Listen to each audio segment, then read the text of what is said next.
Greetings, viewers. Landy Berkland back here. We're working on an 3.0 V6 Taurus with a possible PCV vacuum leak. I was told by a good mechanic of mine that I could use brake cleaner for this test. So we're gonna spray around the PCV leak here. Ooh, there's the leak. I don't know if you heard that. Check it out.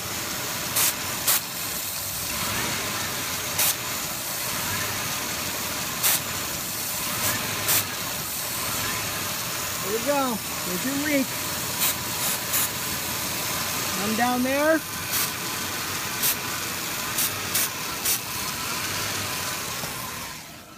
Definitive proof right there.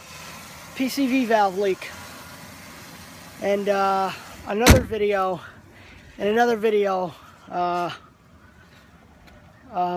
there's a guy on YouTube who does the same thing.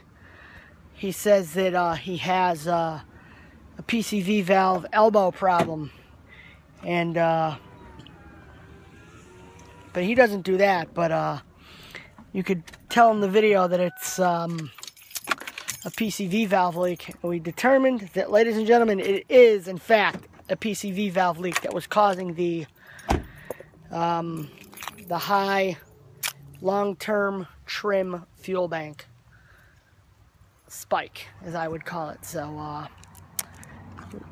there you go. It was a possible PCV valve. While I'm at it, I already called AutoZone, and I'm going to replace the PCV valve. It is something like $3 and some odd cents, they said.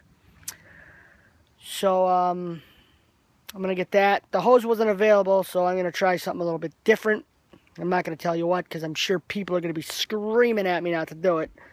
So I'm gonna run it by with my mechanic and see if I could do it. PCV valve leak. So if you're having a rough idle with your car or something, and there's really no check engine lights on, bring it over. I'll check the long-term. I'll check the fuel banks. You could have a possible vacuum leak. All right, ladies and gentlemen, till next time. Peace out.